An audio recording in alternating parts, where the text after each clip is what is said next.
Chapter 1. Federal Currency.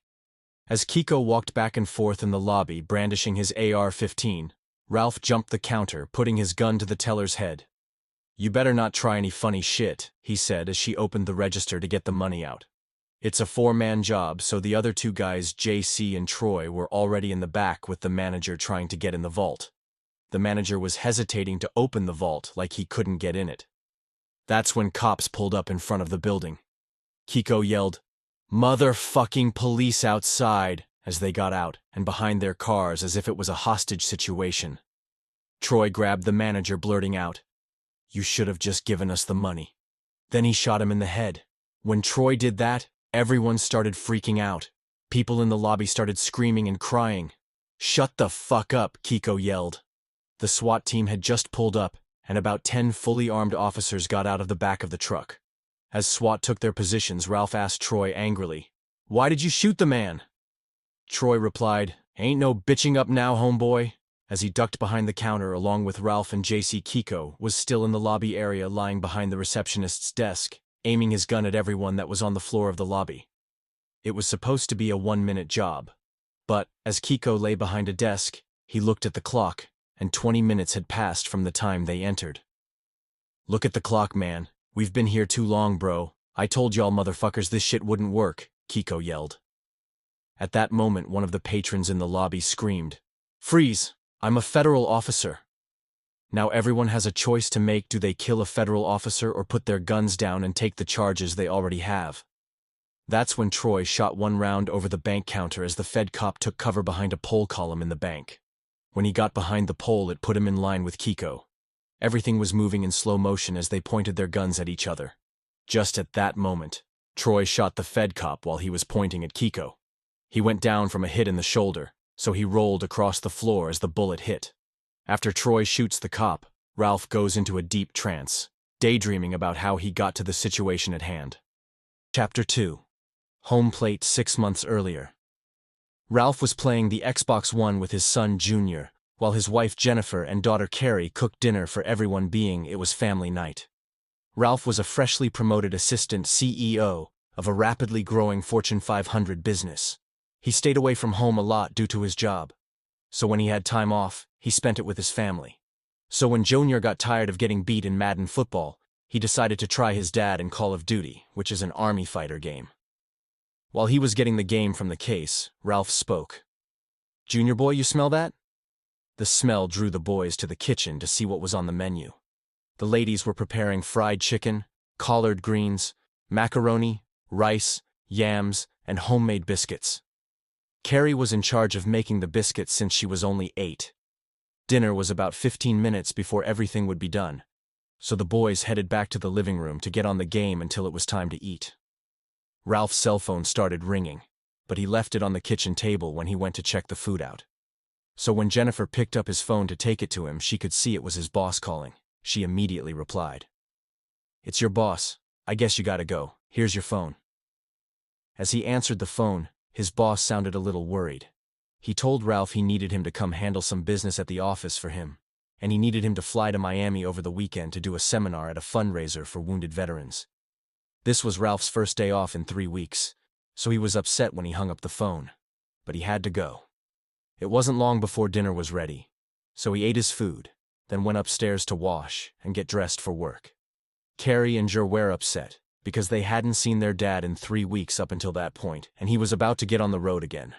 Ralph took a hot shower, got out, and put on one of his nicely creased blue suits.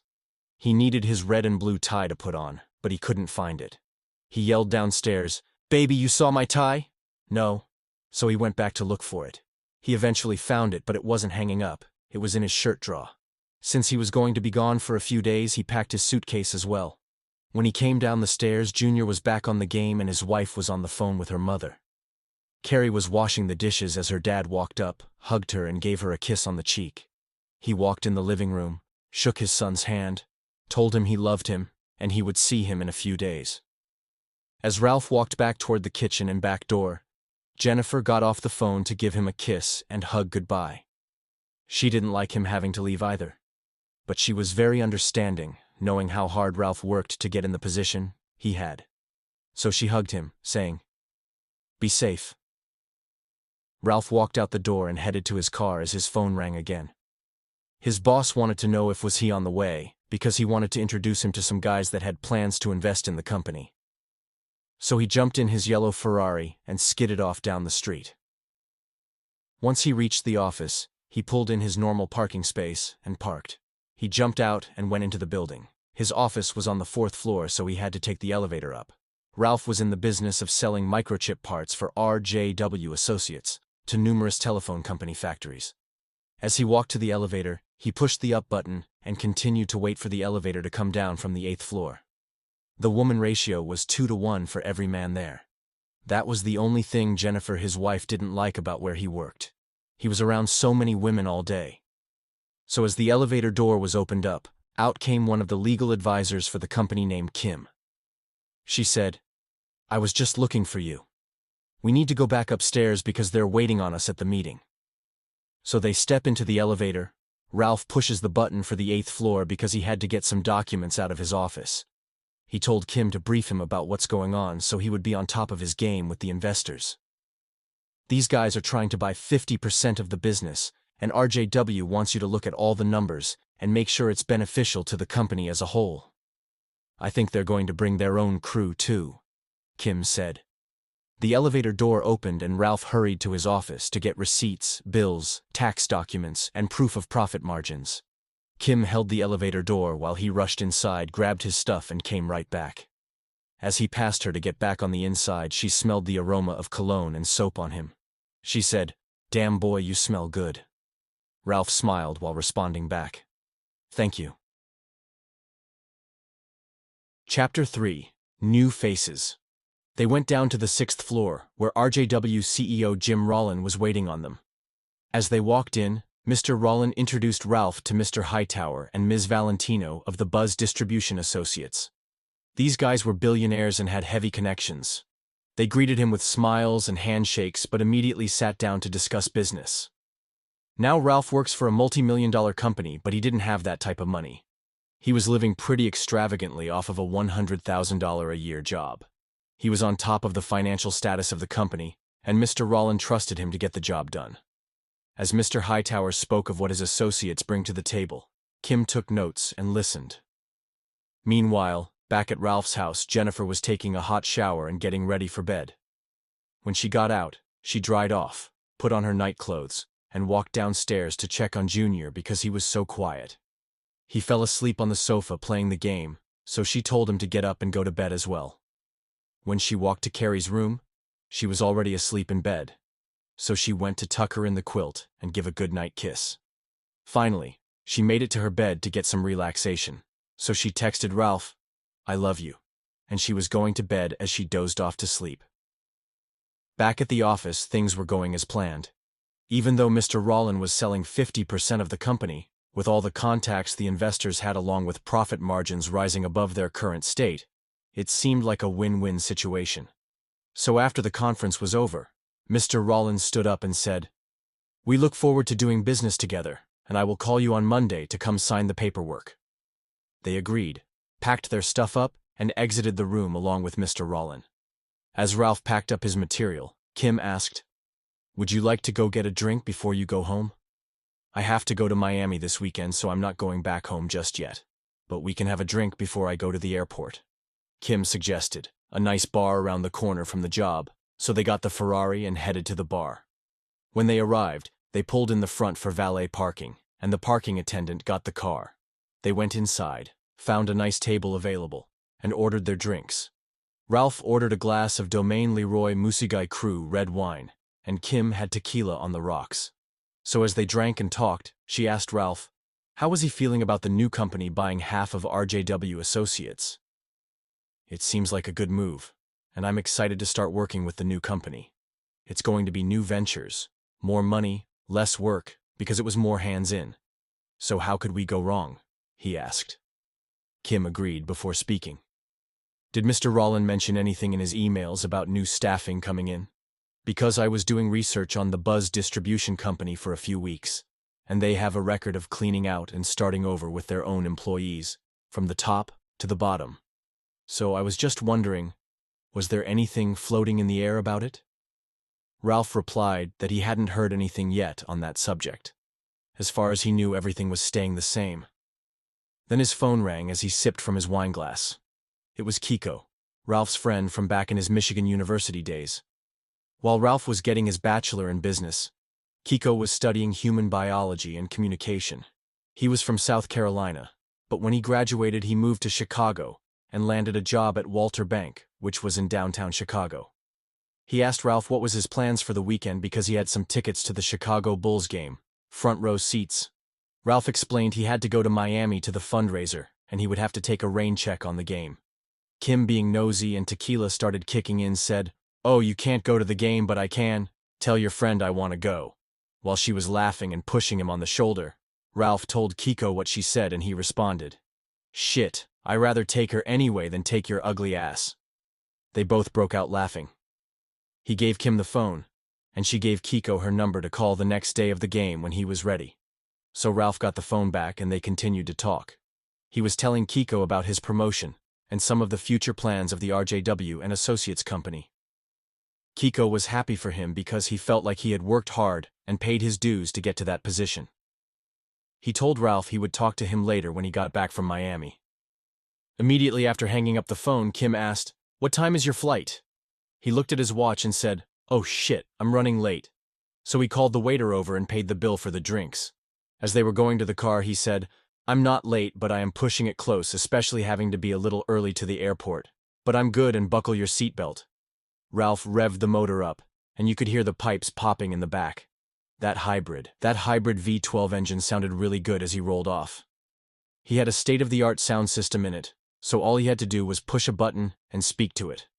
He turned on that Black Beatles joint as he switched gears going down the street. He still had to drop off Kim to the office and go back to the airport. So he decided to leave the Ferrari parked at the office and let Kim drop him off to the airport. They arrived at the office in no time, and they jumped in Kim's car. When they got to the airport, he was about 45 minutes early, so he was still good. Ralph jumped out with his traveling case and headed to his boarding terminal. He went to the counter, got his ticket, and passed his bags through the luggage ramp. Once he was about to board the plane, he made a call to his wife telling her he was getting on, and he loved her. She told him, "Good luck and talk to you later," as he boarded the plane.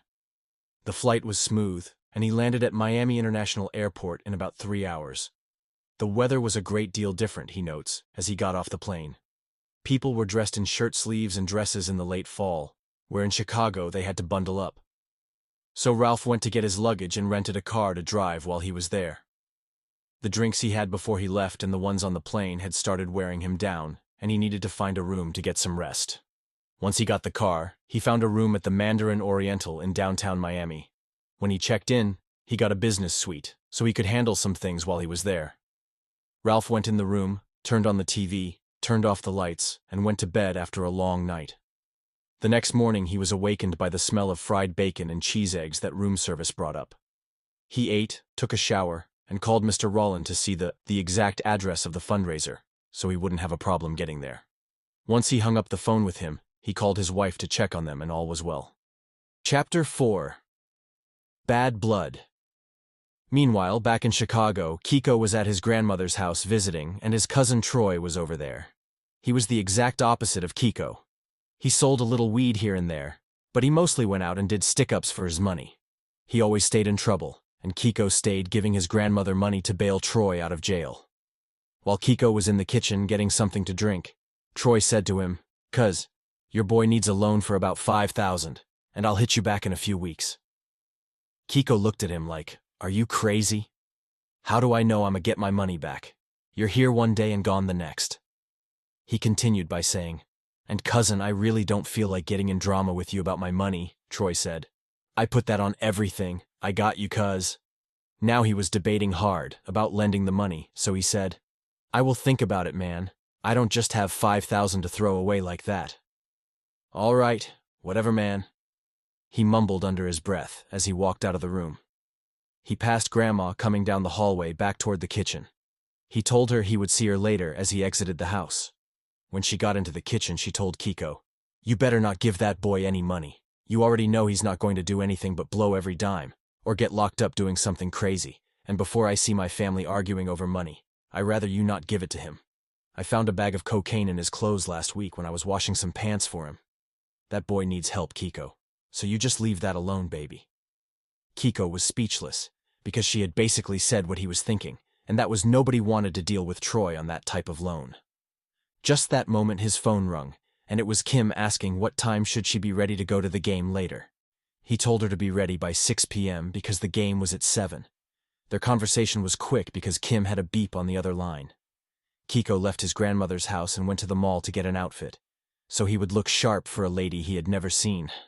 This was a casual date, so he wasn't really pressed on trying to take it any further, and he knew if she was ugly, Ralph would have told him so from the jump. While in the mall, he bumped into Jennifer and the kids doing some shopping. Kiko knew Jennifer before Ralph did. She went to the same high school as him, and they both graduated to attend Michigan. They were always cool but never had any sexual dealings. So when Kiko met Ralph, he ended up introducing him to Jennifer.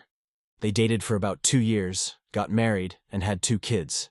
So he was like a big uncle to the kids and a brother to Jennifer. "How's your family doing?" "Everything is good, I won't complain." "I saw your cousin last week and he was in a pretty bad area. How's he doing?" Jen wondered. Kiko just shook his head before speaking. "No comment. He a grown man, I can't babysit him, sis." Then he grabbed Carrie by the top of the head, shaking it. "And how are you, little mama?" "I'm doing good, uncle," she said as she walked on the aisle where the dolls were. "Well, let me run, Jen. I need to grab this stuff before it gets too busy. Then I'll be here all day." Jen gave him a hug and Kiko continued shopping. Chapter 5. Close to Home. Soon as he left, he called Ralph to see what he was doing in Miami. He didn't get an answer, so he left a message for him to call back. Ralph was in the middle of his "We Support the Troops" speech when Kiko called. The auditorium was full of politicians, veterans, and their families. Mr. Rollin wanted him to tell his story of survival, because he served 4 years in the Marines and 2 tours of duty. Ralph was injured by a rocket-propelled grenade blast that hit his Humvee. He received an honorable discharge and came home to attend Michigan University. Once he got deep into his speech, Ralph got emotional, because he was reliving the day of his ambush. So many people died in that attack, but he made it out. So he felt like he should have died with his friends. Ralph received a round of applause and a standing ovation after he finished his speech. He started getting hungry, so he went to one of the vendors and got a cheeseburger and sweet tea. Then he went back to his seat to watch the rest of the guest appearances. He stayed about 2 hours before he decided to leave. When he got back to his car, he had 10 missed calls and messages. As he looked at his phone, he saw his wife called him 7 times, which was uncommon for her. So he immediately called her phone to see if there was something wrong. When Jennifer picked up the phone, she sounded nervous, saying, "I had to take Carrie to the hospital tonight because she fainted in the bathroom today. When I came in the bathroom, she was trying to get up off the floor. She said she didn't remember falling, so I took her straight to the hospital." Ralph was ready to leave Miami after hearing about Carrie. "What did the doctors say and where is she now?" he asked. Jen told him she was eating at the table and the doctors said they didn't see anything wrong. They thought she was dehydrated and told me to give her plenty of fluids. He asked to speak to her, so Jen put her on the phone. "Hi, Daddy. When will you be coming home?" He told her he was catching a plane out tonight and he would be there shortly. He asked, "How are you feeling, baby? What happened? Did you get too hot? Or what?" "I don't remember, Daddy." Ralph immediately told her to put her mother back on the phone, to tell her he was heading to the airport in an hour. After Ralph hung up, he really couldn't focus on anything else but getting home to his family. When he got to the airport, he was pacing back and forth from his seat to the bathroom, back to the lobby as he waited to board his plane. He drew the attention of a security guard who came to ask him if he was okay. Ralph said, "Yes, I'm fine. I just have a lot on my mind. My daughter got sick while I was away from home, so I need to get back." The guard understood why he was acting strangely, and told him he hopes everything is okay. Time went by, and he boarded his flight at 8:30 p.m. He never called Kiko back, because he was so worried about his daughter's situation. By the time he checked his message, he realized Kiko was probably at the basketball game. He decided to wait and call him back later. He arrived back in Chicago at 11 o'clock, and Jen was at the airport waiting to take him back to his office to get his car. As Ralph got in the car, he greeted the family with hugs and kisses, telling them he was about to take some time off from work to be with them. When he got in the car with his family, a load was lifted off his chest because he was worried Carrie condition. But on the way to pick up his car, she was as vibrant as she normally was, so that eased Ralph a little. While they were driving down the Kennedy Expressway, he told Jen to exit on Grand Avenue to Columbus Drive, which was a shortcut to Jackson Boulevard where his office was. When she dropped him off, she told him she had to go to the grocery store to get some things for dinner tomorrow, so she would meet him at home. Ralph jumped in his yellow V12 exotic Italian race car and headed toward his house. It was 11:30 when he tried to reach Kiko to see how his night went. As soon as the phone rang one time, he picked up and Ralph said, "You must have been waiting on my call, bro. How was everything with the newest couple in Chicago at the game tonight?" "We aren't a couple, but damn, I'm trying to wife that. Why didn't you tell me Kim was a beauty queen? The whole time I heard you speak about her at work, you never mentioned she was a fox," Kiko said, laughing. "I always thought she was arrogant, law school piece of shit. But she was the exact opposite, man. We had an outstanding time, and I think she was feeling me as well," he continued saying. Ralph knew Kim was an exceptional lady and had come from a bad relationship dealing with an abusive jerk. So he was pleased to hear she enjoyed herself with someone who wanted to treat her right. They stayed on the phone for a while talking about the game, and Ralph mentioned his daughter had to go to the doctor because of an episode she had. "Wow, is she okay? I just saw her at the mall earlier today." Ralph told him she was fine, and they thought she was dehydrated. He finished by saying she had a checkup next week to make sure everything was going well. So as they hung up, Kiko told him to tell Carrie he hoped she felt better, and he would stop by to see her at the house. He said, "Okay," and disconnected the call. He was around the corner from his house, so he opened his garage door remotely and pulled in his spot. When he got in the house, he turned on the TV and put it on the ESPN channel. They were talking about the New England Patriots' odds of winning the Super Bowl, and Tom Brady's chance to become the only quarterback with 5 Super Bowl rings. Ralph loved the Patriots, so he relaxed on the couch as Stephen A. Smith spoke highly of his team. Jennifer made it home shortly after 12 as she walked through the door with bags in her hand. When she walked in the kitchen, she commented, "It would be nice if you helped me with these bags." Her sports fanatic husband was locked in on the TV, so she grabbed the remote off the living room table and changed the channel to be funny. "Baby, what are you doing?" was his response. "Man, grab those bags out of the car, please, sir." He didn't even realize she came in and needed help because he was so tuned into the NFL playoff bracket. He got the stuff out of the car and locked everything up. It was late, so the kids went to bed, leaving the couple to have some quality time alone. Ralph went upstairs to freshen up. When he returned, he found an outrageously scary movie to cuddle with his baby and watch. There were a few bottles of wine in the cabinet, so he grabbed the red, which was his choice of taste. Jen was getting herself together upstairs as well. When she came down, she had a radiant glow to her pecan-brown skin and long silky hair. She had on a purple nightrobe that she could barely put around all her curvy hips. She was a full-figured woman, and Ralph loved every inch of her. He could smell her Victoria's Secret body lotion fighting a losing battle against the smell of the soap she washed with. Ralph knew she didn't like scary movies, but he convinced her to watch The Conjuring 2 as they drink some wine and relax. She gave him that, "Looks like whatever. There aren't any relaxing with me and scary movies." At the moment she looked at him, Ralph spoke out. "Oh, I forgot I had a few grams of some OG sour haze we can burn to take some of the edge off you. I was with Kiko last week and one of his friends gave him something he wanted him to try out. So he gave me a little ball of it, which I put up, and I forgot I had." It was Saturday night, so they had all day Sunday to relax around the house and get ready for the work week. So she got comfortable as he poured up glasses of wine and grabbed the bong from the top of the closet. They cuddled in front of the TV and went to the moon in each other's arms until they fell asleep on the couch. Chapter 6. Clues in the Dark. The next morning, Ralph was up early in his private study going over the documents and information he needed for work Monday. His phone was on the dresser by their bed, so he couldn't hear Kiko calling like a madman. Jen knocked on his door and gave him his phone, saying it woke her up out her sleep. She closed the door and went back to bed. When he returned the call, Kiko picked up in a rage, saying, "Bro, my cousin Troy stole some money I had put away at my grandmother's house. He went into my grandmother's room and heisted $850 out of her chest." Ralph couldn't believe he would do that. So he asked, Are you sure he got it? And where is he now? Kiko was upset, and you could tell in his voice he wanted to desperately find his cousin. He responded by saying, "You were asking me, am I sure? Damn right I'm sure I can't get in touch with him. He's not picking up, and I have been to the spot he hangs at, but he's not in pocket."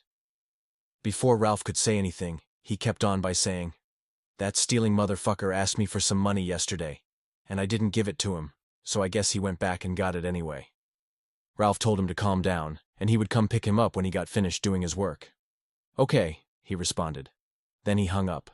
So Mr. Businessman got back to his paperwork and start noticing fine print about new staff and landscaping changes. He quickly called Mr. Roland to verify what he was reading. When he hung up the phone, he had a different perception of the new company and their intentions. He immediately called Kim, so she would be on the same page, and be aware of Buzz distribution plans as they merge with RJW. Kim said, "I told you they were trying to terminate our employment and bring in their workers. What is Mr. Rollins saying about this?" Ralph took in a deep breath as he said, "Well, he's on board with making changes as well." He explained, "It won't be affecting our job, but there would be layoffs in the department. This sounds like a bunch of bullshit, but I'm curiously waiting to see how it's going to unfold." Ralph agreed with her and changed the subject, asking about her blind date from the night before. "I had a wonderful time, and I may have just found my husband," as she laughed at the other end.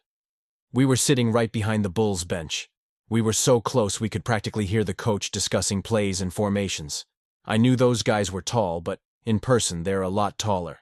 I really enjoyed myself, especially during the halftime show. The Bulls mascot was cutting high flips off a trampoline while dunking the ball in the goal. I was scared he was going to hit his head on the rim, but he didn't. When he was finished showing off, the cheerleaders ran on the floor shooting t-shirts in the stands with an air gun, and to top that off they put us on the kiss cam. When our picture came up on the big screen, Kiko looked at me, and I just leaned in and gave him a peck. I just reacted to the moment. I believe I surprised him as well, but I had a few drinks in me, so I was ready to participate in the activities. We left the game to go to an extravagant restaurant on the west side of town. The lights were dim, and there was soft music playing in the background. It was like the perfect date. Kim told Ralph that she had been mistreated for so long, that it felt so good to be with someone who was a true gentleman. She started reminiscing about her last relationship, and you could hear the anger in her voice each time she said her ex name. She even brought up the time she came to work with bruises and scratches on her face. As she continued, she became emotional and started crying tears of joy. Ralph told her, "One man's trash is another man's treasure. What man in his right mind wouldn't love to have you as his woman, Kim? If I wasn't married, I would have asked you out myself." That brought more laughter from her end of the phone. She replied, "Yay, right, buddy," as she continued laughing. Ralph had a way of talking to people and cheering them up in their times of hardship. He was a great listener and seemed to care about people's feelings.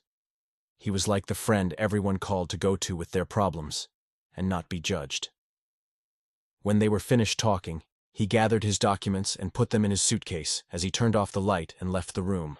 Jennifer and the kids were still in bed, so he put on a gray and blue Nike sweatsuit with a pair of Air Max with the same colors in it. He told Jen he was going to Kiko's house for a while, and he would be back later. So he grabbed her car keys and drove the Lexus, leaving her the Ferrari to drive.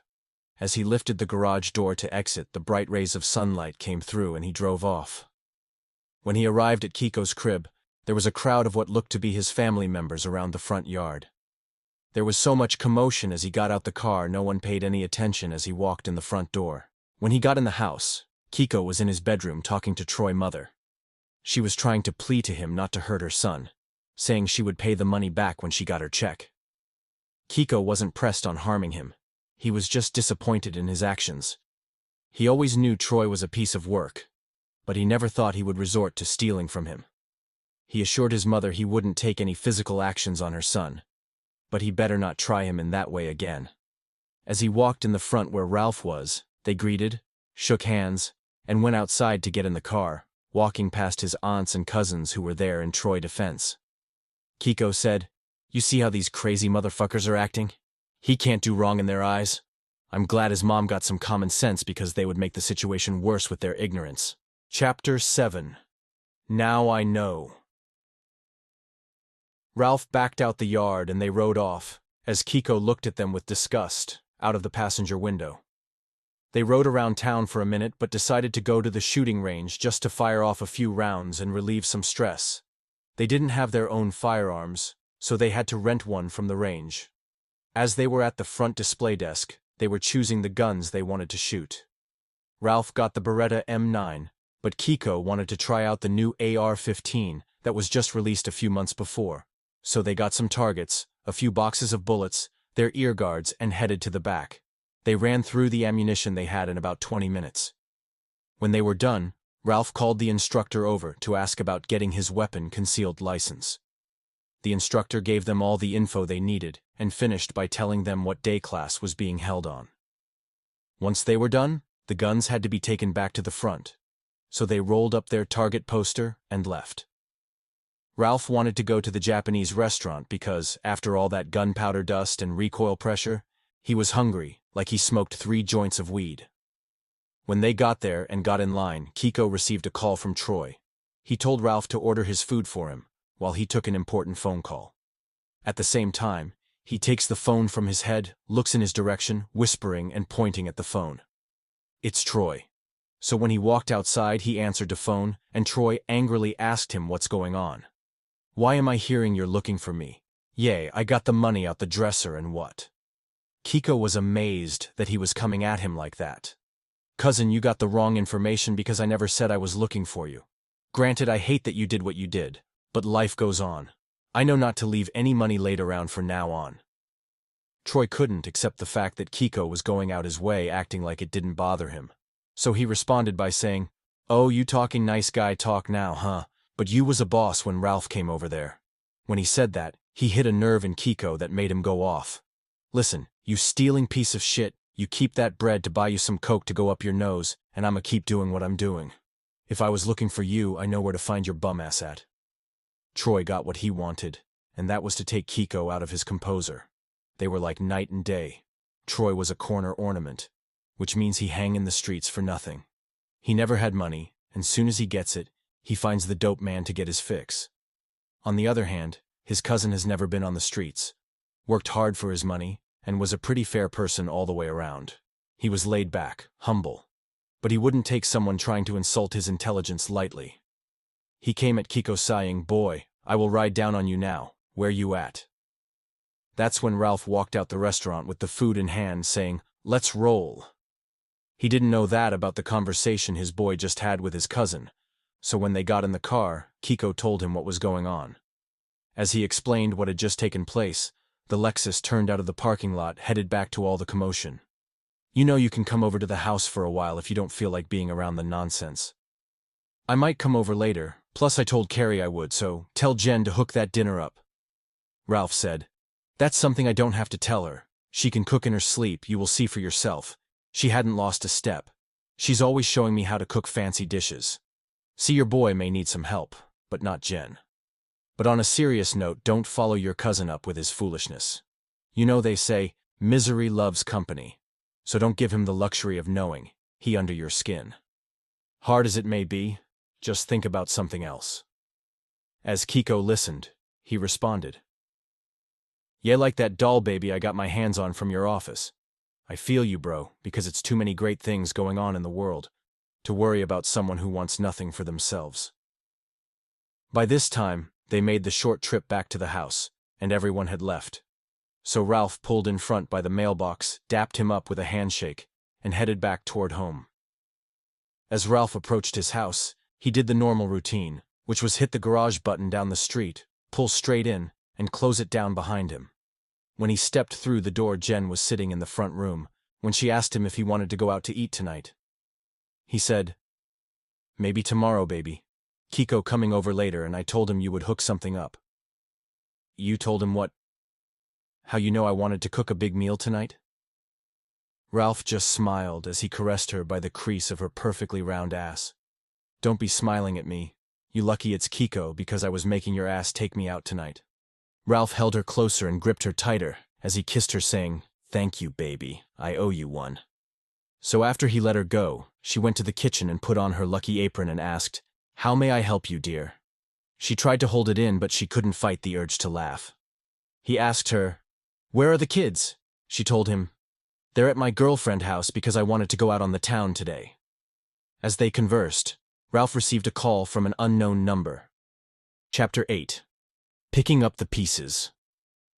He answered to hear a frantic voice say, "He shot Kiko in the front yard."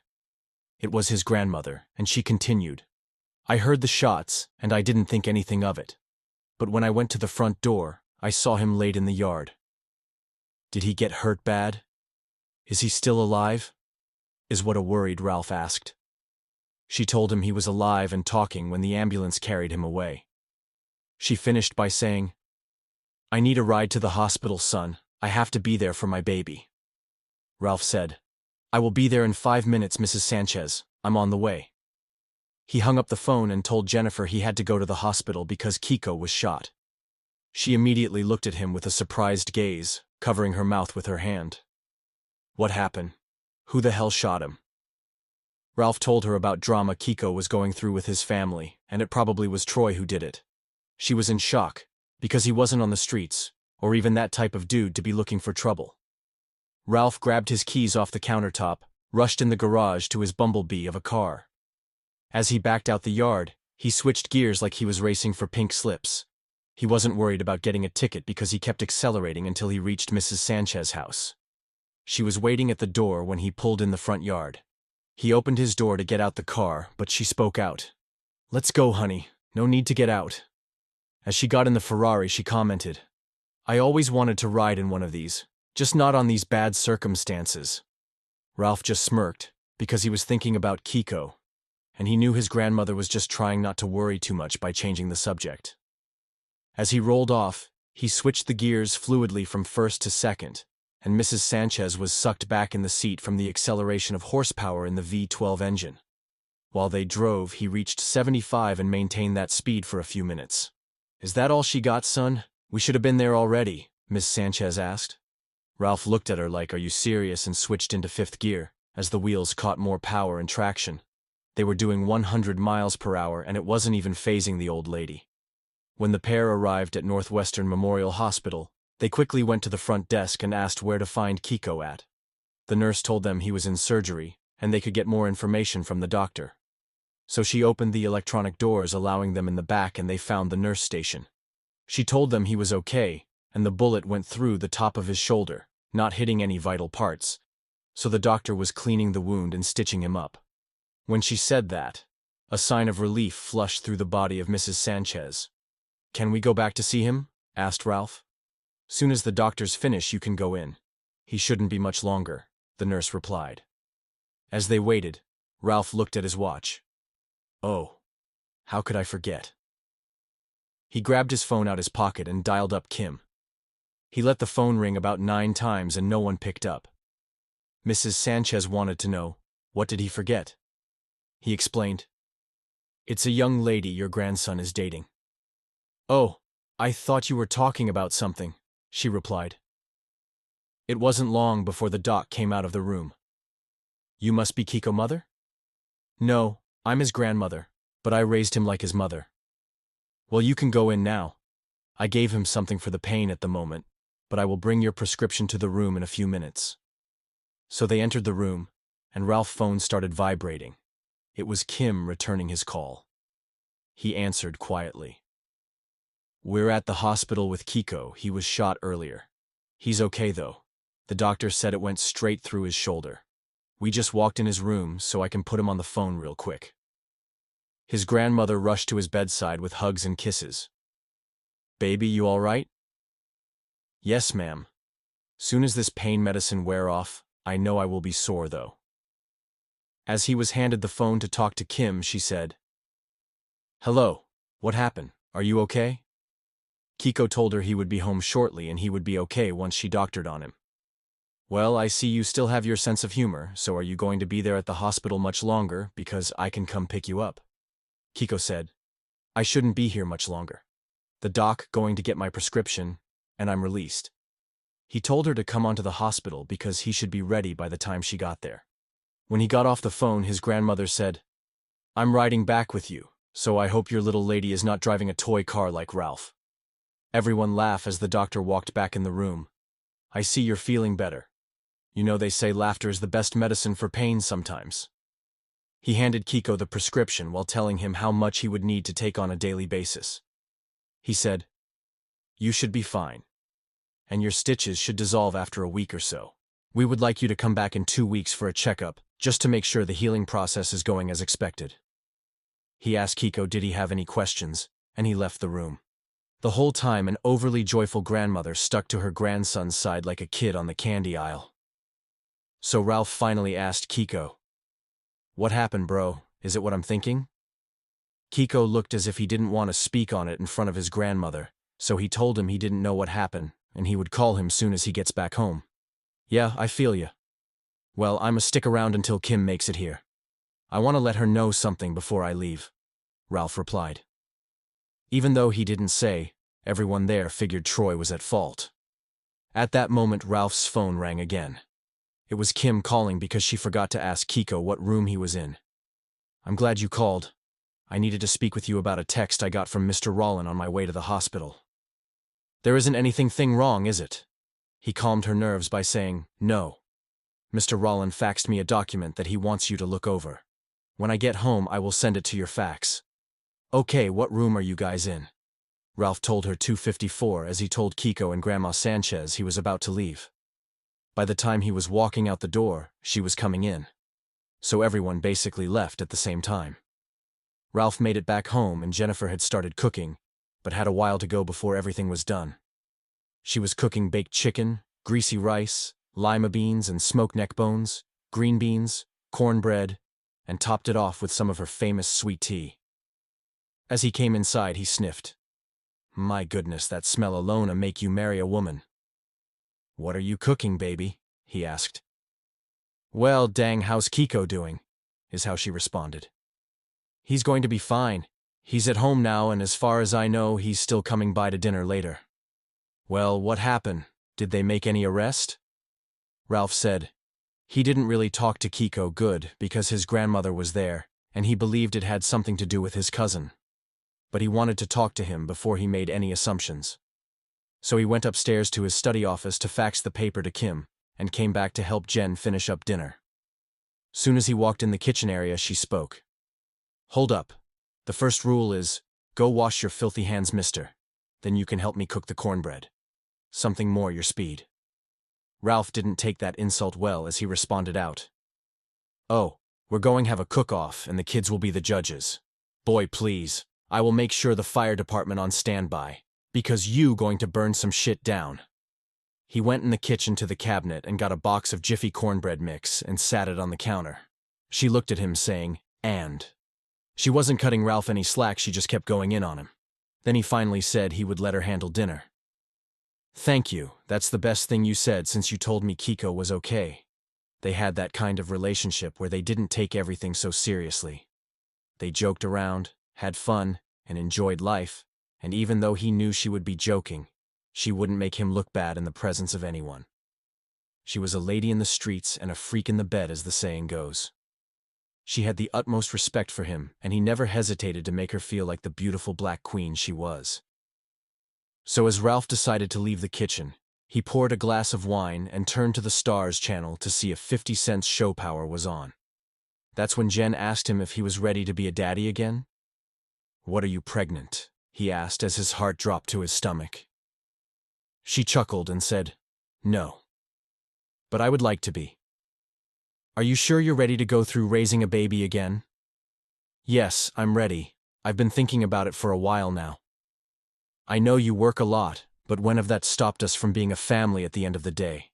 She added by saying, "I will stop taking my pills as of tonight, so you know how that goes." "Well, I guess your mind is made up, so we can start working on him right now," Ralph said. He called her to the front room while trying to pull her to the couch. "No, fool. Not right now, let me finish cooking first at least. All this baby talk making me horny." As she went back to the kitchen, she replied, "You have plenty time for all that." Jennifer finished up the dinner, washed up the dishes, and went to cuddle up with her husband while watching TV. As her body heat tangled with his to get comfortable, You could hear his fax machine ringing upstairs. He figured it was Kim, so he went up to receive the document. But when he got the papers in his hand, he realized it was more information from Mr. Rollin. It was more details about the staff changes, account numbers, and salary pay for all employees. As he continued reading, he noticed that Buzz Distribution had their own human resources staff to bring into the company. It didn't say they were terminating RJW Human Resources, but it did say, due to the number of staff in this position, there will be layoffs. So he faxed that information over to Kim as well. After he made sure they were all sent to her, he went back down to his wife, laid across the couch. As he came closer, she said, "Dang, I got to move. I just got comfortable," as she made room for him to get between her warm legs and lay his head on her chest. The new episode of Power was about to come on, so the house was quiet as the introduction music played and they watched. Chapter 9. Back in the Picture. Meanwhile, Kiko and Kim were leaving his grandmother's house heading to her house. While on the way there, he called Ralph to tell him he would be there shortly, and tell Carrie he bringing something for her. Ralph told him Carrie was with one of Jen's girlfriend's house for the day, and dinner was ready. He said okay, and explained that he was still with Kim. Ralph quickly replied, "Bring her with you, we have plenty food, plus she's like family to me and I want to introduce her to Jen." Kiko put the phone down in his lap and asked her if she would like to go to their house for dinner with him. She told him, sure, why not, as he lifted the phone back to his head, telling Ralph they would be there shortly. She came to a stop at a red light. While they waited for the light to change, he gazed out the passenger window and saw who he thought to be his cousin Troy. He was with about 5 other dudes standing around the corner store. He didn't say anything as they rode past, and Troy didn't recognize Kim's car, so they continued to her house. She lived across town, so it took them about 10 minutes to get there. She pulled in her yard and told him she just needed to run in and check something real quick. While she was in the house, Kiko waited patiently until she came back out, so he decided to call Troy to see what his tone was like. But when he answered the phone, he was surprised to hear his cousin got shot. And that wasn't the reaction Kiko thought he would have. He told him that he indeed stole the money, but had nothing to do with the shooting. Troy was pleading to him, saying he was going to pay the money back, and he didn't have an explanation for doing it. While he was still on the jack, Kim came back out and got in the car. She had a puzzling look on her face, so Kiko questioned her to see if something was wrong. She insisted nothing was bothering her as they drove off. Still speaking with his cousin, Kiko focused his eyes on her and quietly mentioned he was talking to Troy now. Her chinky eyes became full moons as she looked in curiosity. He continued to listen to apologies and pleas from his cousin, until he assured Troy he believed him. The phone call ended with him being more confused than before. He really assumed his family was telling the truth this time by saying he wasn't involved. As they drove, he shifted back in his seat and took a deep breath. He then told Kim he didn't think Troy had anything to do with it because he was talking tough talk when it was just about the money. But when he found out Kiko was shot, his whole demeanor changed. She tried to change the subject and speak on something else, so she pulled 2 tickets out her purse, saying, "Does this mean we're going on a second date?" The tickets were for an all-expenses-paid date for 2 at a lavish restaurant in town called Alinea.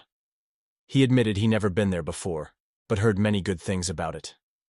She explained they didn't have a certain day to go, but she would like to use them this coming weekend. She felt like she was going to have a long week at work, so she might need it. He was animated about going to a place he heard so much about, so her goal was accomplished. She temporarily cleared his mind of what was going on around him. Once they arrived at the Maxwell's house, Kiko hopped out the car, swiftly going to the other side and getting the door for Kim, as she exited looking ever so stunning. Now she worked in heels every day, but as they went toward the house, she held his arm as if she needed guidance. Before he could ring the doorbell, Ralph opened up the door, invited them in. Although Kim and Ralph worked together and had a good relationship, she'd never been to his house, met his kids, nor his wife. So as they came inside, he handled things accordingly. First thing first, he introduced her to his wife.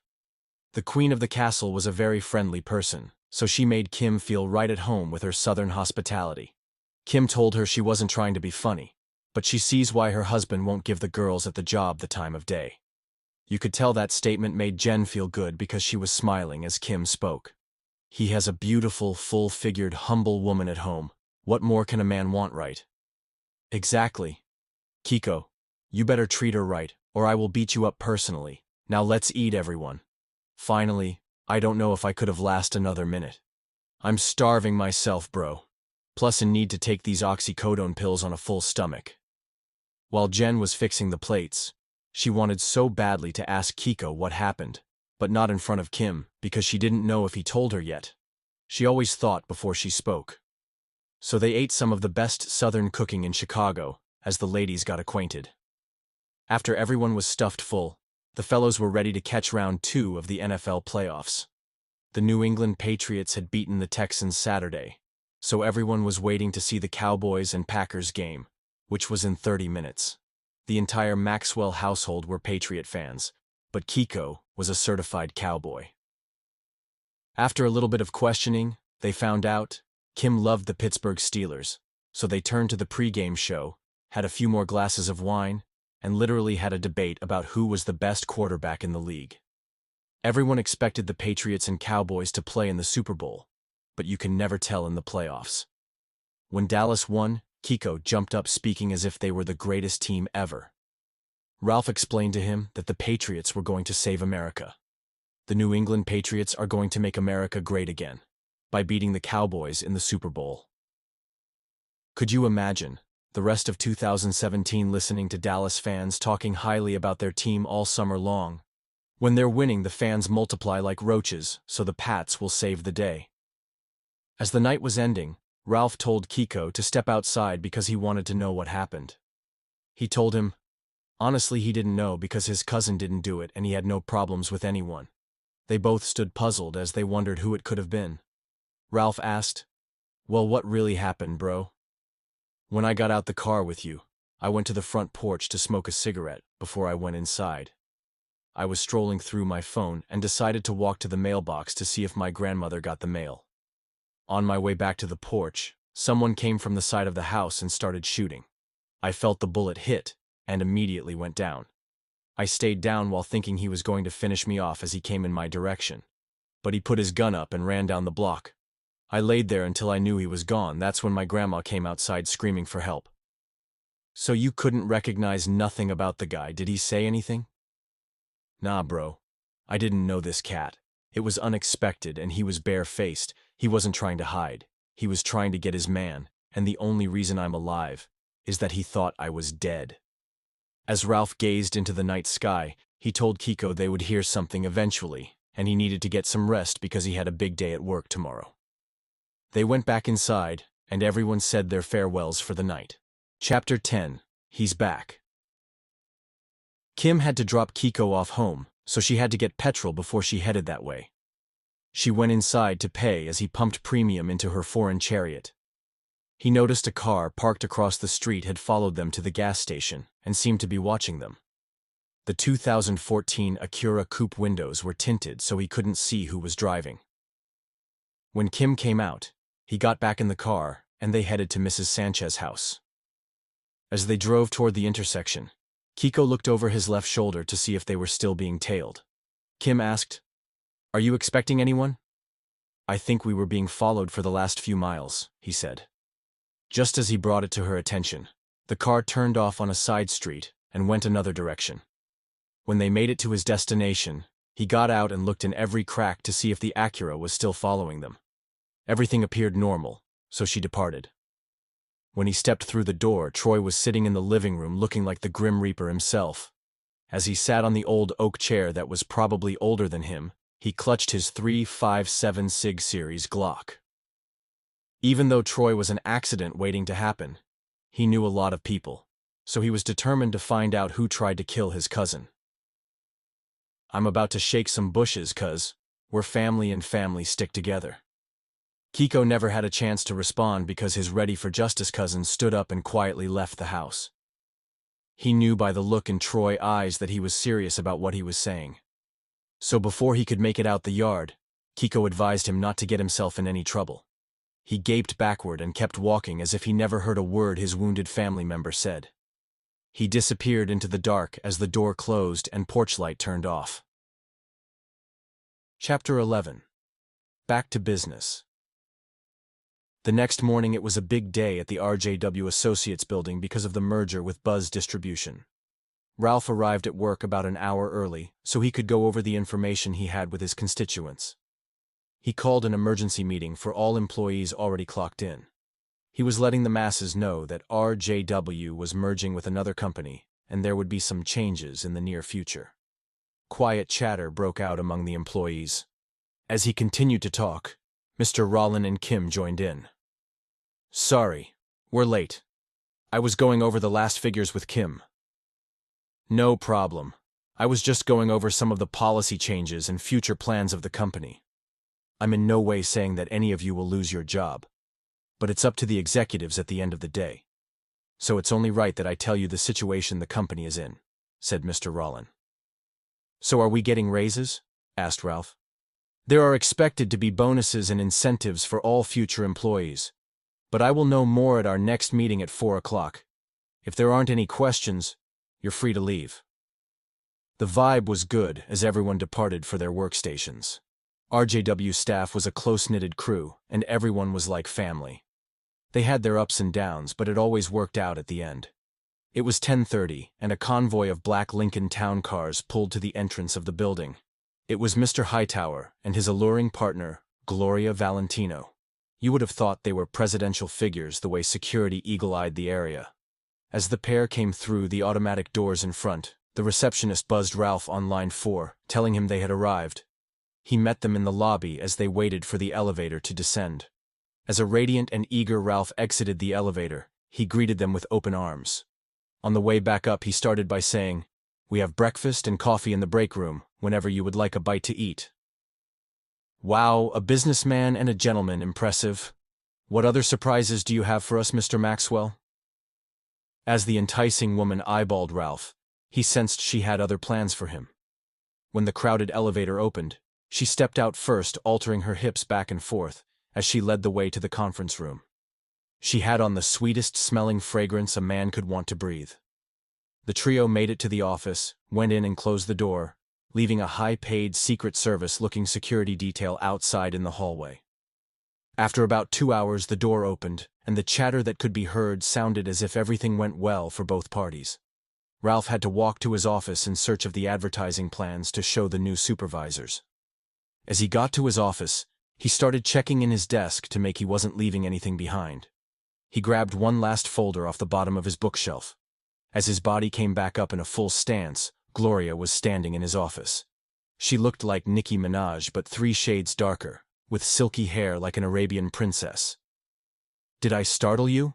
as she approached the desk that separated her from Ralph. "Of course not. I was just making sure I had everything."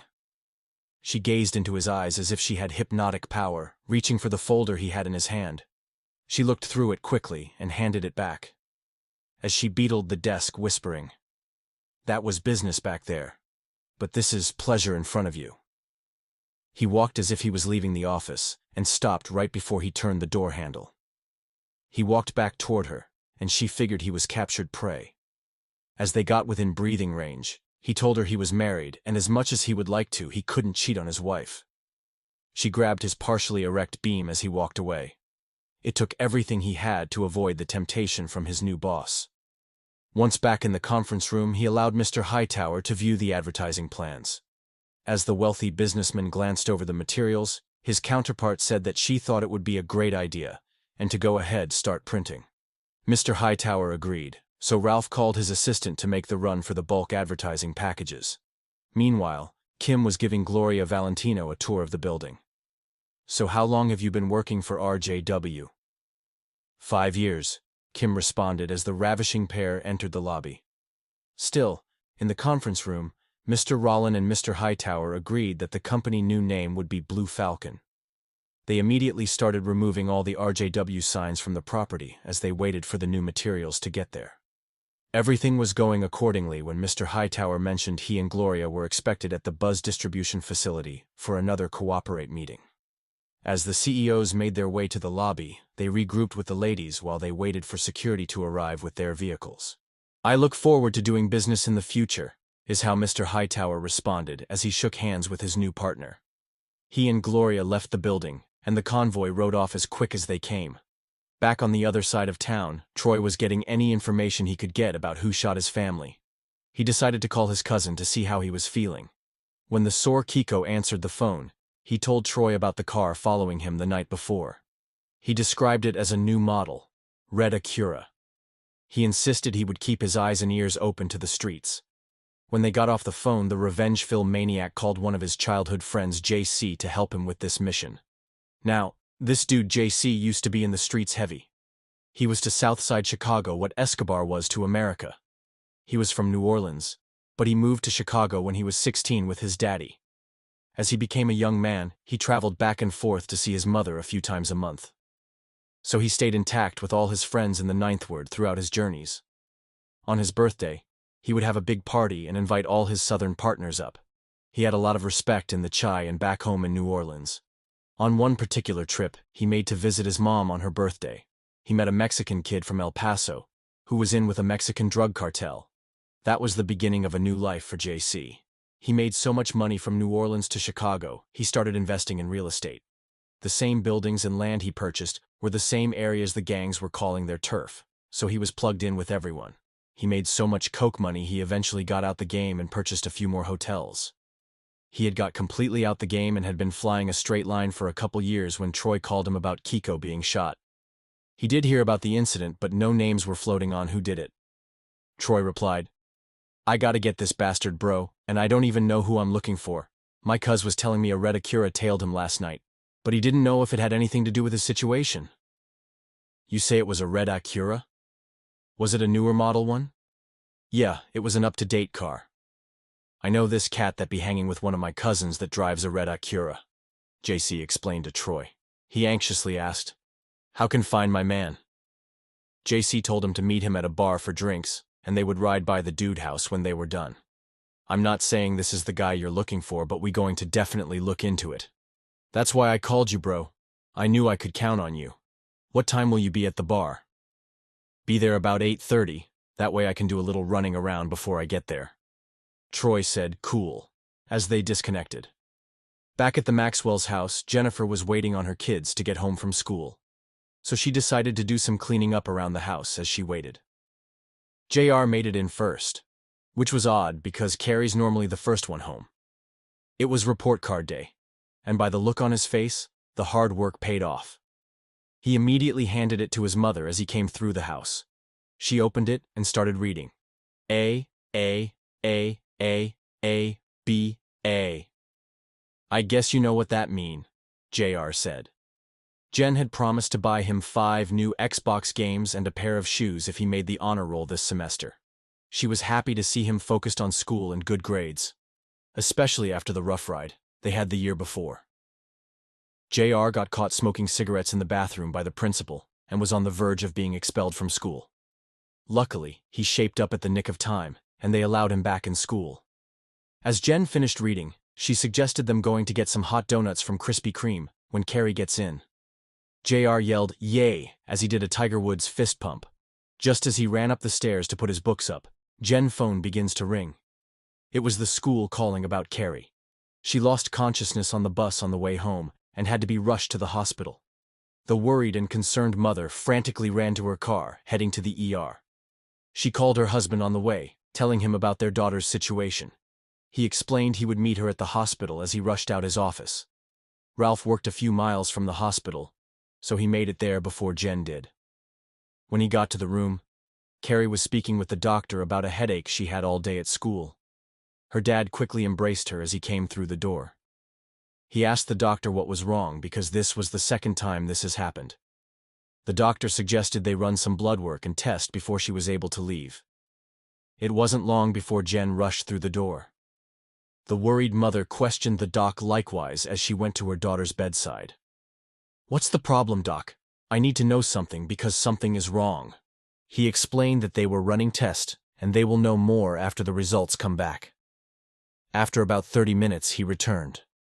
"Carrie has low iron and she's allergic to peanuts. She will be fine.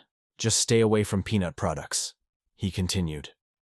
Jennifer was relieved it wasn't something more serious. A few minutes later, a nurse walked in with a children's goodie bag for her as they checked into the outpatient station. On the way home, Ralph told Jen to remove all the products that contained peanuts. So when they arrived home, she took her slow time and removed everything that had peanuts in it. It was getting late, so she had to fix a quick dinner, as well as help Carrie with her homework. Just as it came to Jens's mind, she mentioned it to her husband. "Oh, baby JR aced his report card this semester. JR, show your dad your report card." The jubilant son ran up and quickly came back down the stairs with his school report for his dad. "Here you go, Pops," as he handed it over. Ralph snatched it from him before he spoke. "Let me see this thing. You all happy like you woke up on Christmas?" "Whatever, Dad. I do believe Walmart is open, so we can hit up the electronics section. Hint, hint." As his eyes strolled down the paper, a big smile appeared on his face, and he congratulated JR for making a total turnaround in school. "Well, we promised you the games, so tomorrow when I get off we will go to GameStop and Foot Locker to get the shoes. It's kind of late to go back out tonight, but we'll go tomorrow," Ralph explained. Chapter 12. Stalker. At the same time, on the other side of time, JC and Troy were finishing up rounds of Bacardi rum. He was telling Troy everything he knew about the dude, like his name was Russell. He was a hitter for a blood gang in Chicago. He stayed with a beautiful young lady from time to time, and before they left the bar, he finished by giving one last warning. "This cat is a certified killer, bro. And if he's the guy following your cousin, there's got to be a reason, so move with precision, homeboy." "I got you, bro," is how Troy replied to his warning as they paid the tab and headed to the car. They drove about 15 minutes and JC spoke out to him. "We're coming up to his house now on the right." He had a nice crib in a suburban neighborhood in far southwest side Chicago. As they cruised by, the red Acura was parked in the yard. When Troy laid eyes on the automobile, he wanted to get out the car right that moment. But JC begged him not to handle it in that way. "If you going to do something, bro, it can't be sloppy. We both have too much to lose, and furthermore, Russ is a gangster, bro. I can't say this enough. Handle your business right. None of this can lead back to me." "I told you I got you, bro," Troy insisted, as they went back toward the bar they just left. After he got out the car with JC, he flagged a cab down and went to his side of town. When he reached his block, the determined Vigilante called up one of his friends that would loan him his car whenever he needed it. He made up a quick lie, saying he had to go get this girl from Southside Chicago, so his man told him to come get it. By the time he got there, it was about 10:30 p.m. He gassed up and doubled back to the house Russ stayed in. As he made his way to his destination, he searched the radio station for something hot. There wasn't anything playing to his satisfaction, so he started looking through the armrest for CDs. He drove the car before, so he knew where his partner kept the music at. He found an old Master P album while searching and inserted into the deck. He skipped through a few songs and stopped on track 7. "Young Bleed. How you do that?" as he maintained the speed limit to his focal point. Once he found his way back to Russell's house, he drove past as they did on the first trip. The Acura was still in the yard, and the lights were now on in one of the rooms. Troy parked a few houses down on the opposite side of the street as he waited to see if Russ was coming back out. While leaning back in his seat, pulling his black hood over his forehead, he felt the need to snort a line of cocaine to get rid of the butterflies. All that kept echoing through his head was what JC told him. "He's a real killer, be careful, bro," as he snorted line after line. After about 45 minutes, someone came out the house and got on the passenger side of the Acura. Troy was wide open on coke and adrenaline, so he anxiously waited for the driver to come out. About 5 minutes later, another male came out and got into the driver's side, cranking the vehicle up before backing out the yard. He gave them time to ride off as he followed with bad intentions. They left the far southwest side and jumped on the Dan Ryan Expressway heading to Chatham. Following about 5 cars behind was the highly intoxicated, revenge-driven madman. Chapter 13. Revenge. While following closely behind, Troy noticed the Acura exiting off, going toward downtown. When he saw Russ change directions, he lagged back even further. Not knowing if he was spotted, he continued to follow his tail until they made it downtown. Once he made it into the congested traffic, Russ drove about 10 minutes before he pulled over on a side street. Troy kept driving past and made a left at the next light. He circled around the neighborhood and parked on the next block where he had a distinctive view of the Acura. Nobody had got out the car yet. It was like they were watching someone themselves. All off the sudden, Russ exited his vehicle and started walking hastily toward a building of newly developed condos. Troy got out and came from the opposite direction. By the time he made it to the end of his street, he could see Russ publicly arguing with a young lady. As he walked closer, he could hear the vulgar language coming from the mouth of the lady, so he knew if that was his girlfriend, then she was done with Russ. But when he got close enough to visualize the female, he was in total shock. It was the gorgeous lawyer, financial advisor of the Blue Falcon facility. Would you believe it was Kim trying to avoid her ex? But she was doing a bad job of that, because Russ knew her every move. As the argument deteriorated, it almost looked as if it was about to get physical. That's when the guy riding with Russ stepped out the car yelling, "Yo man, bring your ass and let's go, I didn't come with you for this." "Bro, stay the fuck out of my business," Russ responded. "Well, if you not coming bro, I will catch a cab to get where I gotta go because you're bugging right now." When he took Russ' attention, Kim walked in her building with the doors locking behind her. He tried to get the door before it closed, but as he got in grabbing range, he heard the door locks clink. Kim stood on the other side of the glass doors, giving him the bird, as her stalking ex angrily went back to his car. Troy was amazed by what he just witnessed as he found his way back to his car as well. When Russ reached the Acura, he realized his man had left walking. He had walked about 2 blocks when the red coupe drove past blowing the horn. He left his partner as he went back to far southwest side. Once he made it home, he pulled into his yard, leaving the car running and quickly went into his house. Troy knew he had to come back out and he was alone, so he figured this was the perfect opportunity. See, once he saw Kim, he put everything together. Russ shot Kiko because he was dealing with his ex, and when Kiko saw the Acura following them, it was because Russ was stalking her car. So he pulled over about 3 houses up the block, on the same side as his target house, and got out the car. He made it to the Acura with a sense of urgency, knowing it was showtime. As Troy approached the car, he lifted up the door handle and surprisingly it was unlocked. He quietly entered and waited for Russ to come back to the car. When he did come back out his house, he was on the phone speaking with someone.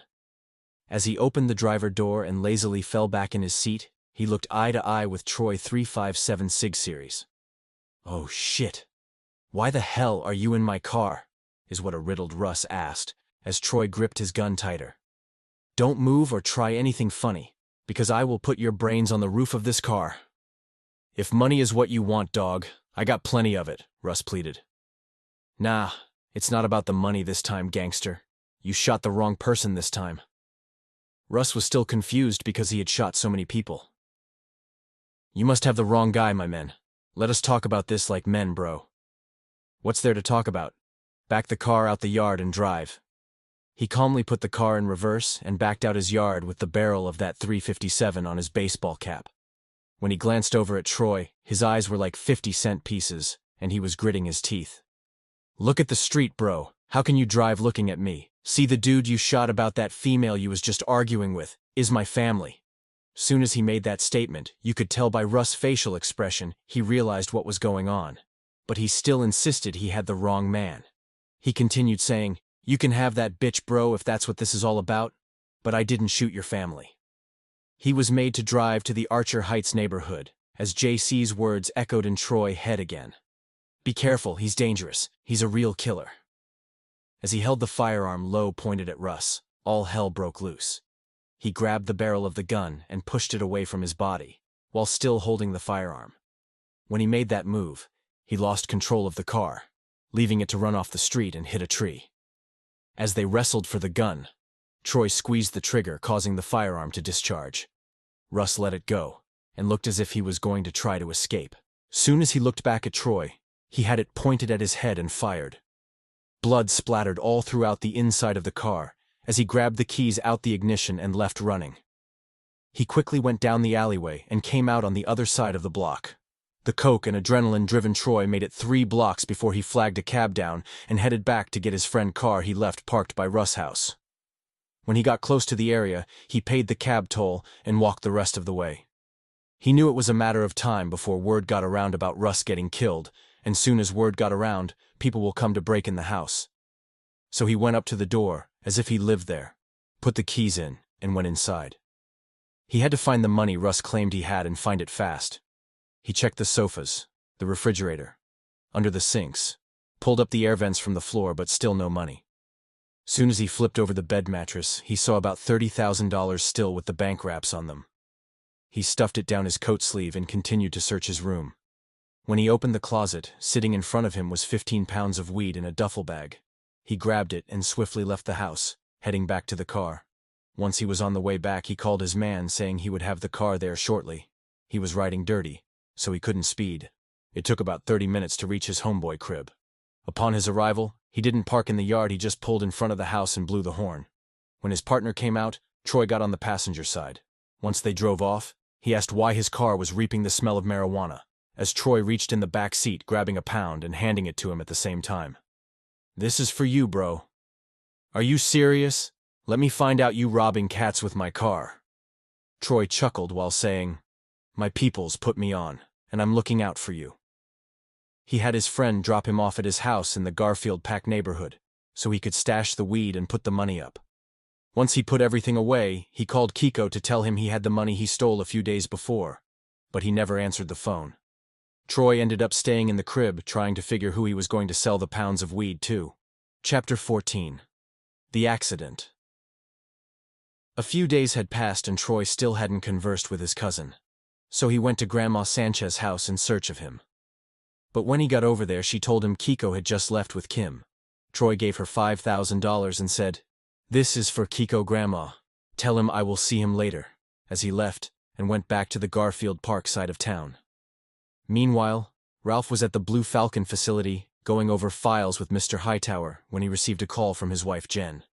She was telling him she had some running around to do, so she might not be there when he got off. As Jennifer explained, she was going to be picking up Carrie from school, so she would be with her. A blue F-350 ran the red light, smashing into the driver's side of her Lexus. She didn't see it coming, and the impact of a speeding F-350 sent her car spinning into oncoming traffic. As the Lexus crossed over lanes, an 18-wheeler swerved to avoid hitting her, but ultimately transformed the back of the Lexus into crushed shrapnel, sending her and the mangled car in the ditch. Ralph was still on the phone at the moment of impact. He heard a loud crashing noise and the sound of crashing glass as he continued to call out Jen's name. Jen. Yo, Jennifer." As he called for her to answer, he could hear the sound of voices in the background. He knew something was seriously wrong when he never got a response. When he put his phone back in his pocket, Mr. Hightower asked if there was a problem. "Yes, I think my wife was just in an accident. I got to go." As he rushed out the office, running down the stairs because the elevator seemed to slow for the occasion. He had no idea where she was at, as he cranked up his Ferrari, spinning out of the parking lot. His first thought was to drive to the hospital, but he needed to know what area she was in. As he gave the yellow sports cars everything it had, he zoomed past a city police sitting in a blind spot, who immediately got on his tail. Ralph broke the gears down like he was driving on the NASCAR circuit and pulled over. He jumped out with his hands up, screaming, "Don't shoot! I have an emergency! My wife was just in an accident and I don't know where she is." The officer told him he just heard dispatch sending EMS to the scene of an accident on South Michigan Avenue. The worried husband asked the officer did he know how bad it was. He told Ralph he didn't know, but he knew that a tractor trailer was involved. He continued by saying, "Follow me to the hospital, and don't worry about the ticket." So the officer raced off in his Dodge Charger, and the Ferrari followed with his hazard lights on. When they arrived at the hospital, the officer guided him to the ER. The nurse led him back to the trauma unit, where he was stopped because she was still in surgery. The doctor informed him that she had suffered from the massive amount of blood loss, broken both of her legs, and had swelling on her brain. Ralph fell to his knees in the hallway, begging to the Lord that he spares Jennifer life. She stayed in surgery 4 hours before the first doctor walked out the room. When he came into the hall, he said, "You must be Mr. Maxwell." "Yes, that's my baby in there. Is she okay?" "Right now she's in stable condition. She lost a lot of blood, but the swelling stopped in her brain. The next 24 hours will be critical. She's breathing on her own, but she needs lots of rest." Ralph was allowed to go in the room, where he broke down again. The grieving husband was helped to his feet by the nurses standing around, who asked him was he okay. As he got himself together, he leaned in to kiss her on the cheek, and a tear from his face rolled down hers as he whispered, "Everything is going to be all right, baby." Ralph stepped out of the room and called Mr. Rollin, telling him the situation, and he wouldn't be back until next Monday. He told him to take as much time as he needed and keep him informed. When he disconnected with his boss, he called his friend telling him to pick Carrie up from school. Kiko stopped what he was doing and headed to the school. Once he got Carrie, he had to scoop up JR and make their way to the hospital. When everyone made it to Jens's room, Ralph talked to his kids in the hallway, telling them the condition of their mother. Although she was stable, she was in a medically induced coma, so their dad tried to make sure they were ready for what they were about to see. As the kids entered, Carrie ran to her mother's bed and immediately hugged around her waist, while tears instantly fell from her young cheeks. JR tried to hold it in, but his emotions got the best of him, so he leaned in his dad's chest and started crying. Trying to stay strong for his son, he held him close as he wept profusely over the woman who gave him life. Ralph asked Kiko to stay at his house with the kids for a few days, while he stayed at the hospital by Jennifer's side. "No problem, bro. I got you." "That's my sis, man. Anything you need, just let me know," Kiko responded. "Thanks, bro. This shit is killing me looking at her like this. Here go the house keys. Just hit my phone when you get there so I can talk to you about something." So Kiko and the kids left the hospital and stopped by Angelo's Pizza to get a bite to eat, while their dad stayed by his love's side. Chapter 15. Family is family. It had been 4 days, and Jens's condition hadn't got any better, but Ralph never left her bedside, except to get food, make calls, and use the restroom. As he sat beside his wife holding her hand, he began to pray. "Lord, I know I'm not living right, but if you help Jen make it through this, I will give my life to you." Ralph wasn't a spiritual guy, but he meant it from his heart. A week had passed since the accident, and he had made a few trips home to see his kids and give his friend a break because he was babysitting. Kim had come over to the house over the days keeping Kiko, while she cooked for the kids as well. "Business is going well at Blue Falcon and everyone was concerned about your wife. Mr. Hightower had their assistant come over from Buzz Distribution and replace you until you make it back," Kim explained. "He did what?" "I thought that was odd myself, but they seem to be sincere. Even if you don't come into work tomorrow, you should go meet him and let everyone know how Jen's doing." He agreed, claiming he would stop by sometime the next day. Kim left him with Kiko, and Ralph stayed home for the first time in a week. Meanwhile, Troy was laid low because things were heating up after Russ' murder. See, when he jumped on the passenger side of the Acura, what he didn't know was Russ had 4 ounces of cocaine in his armrest that the police found as they canvassed the crime scene. That was grounds for a search warrant of the dead man's crib, and to top that off, the #1 suspect was Kim. Somehow police got the word of their argument earlier that day and wanted to question her about the incident. She had no idea he was dead, because she and Kiko were spending so much time together at Ralph's house. That Friday at the Blue Falcon facility went as normal until a couple of homicide detectives came in looking for Kim. She was startled by the unexpected visit as she hadn't any clue what could be wrong. The plainclothes officers filled her in on the situation and she agreed to go to their office. Once they arrived back at the station, the officers took her to an interrogation room for questioning. After about 10 minutes, they know she had nothing to do with his death, although she hated his guts. She was just as clueless as they were. So Kim left the station, headed back to work, as her thoughts went in so many directions, wondering who it could have done it. She never mentioned his name to Kiko, so her mind took her to people her ex-boyfriend hurt in the past. As Kim made her way back to work, she texted him saying she needed to speak with him when he got off work. At the same time, Kiko received the message from her. He also received one from Troy saying meet him at Grandma's house when he got off. It was a busy week at the bank he worked, plus he was watching the kids at Ralph's house, so he never made it to Grandma Sanchez's house until he got the text from Troy. He put 911 after his message, so there was a sense of urgency. As the day went on, Kiko clocked out ready for the weekend, so he could spend some much-needed time with Kim. On his way to Grandma Sanchez's house, he texted his cousin saying, meet him there now. Troy texted back, saying he was already over there. So when Kiko pulled in the yard, he came out the house and got in the car with him. Soon as he closed the car door, he said, "'Cause a lot of things changed in the past few days. I gave Grandma $5,000 to replace that $850 I took. Plus, I got some money I want to invest into something legal."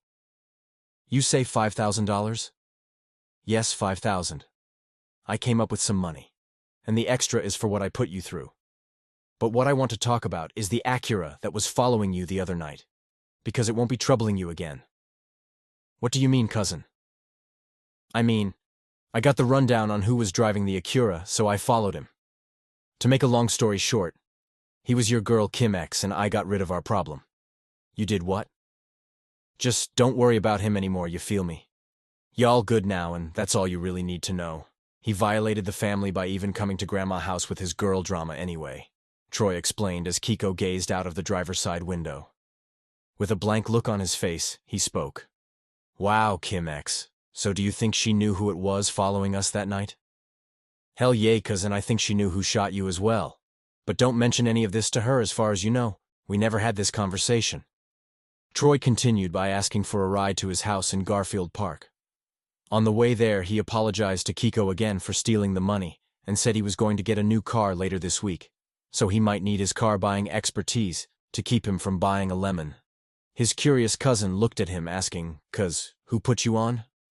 Troy brushed him off the same way he did his homeboy that he borrowed the car from. He said his people looked out for him, so he was looking out.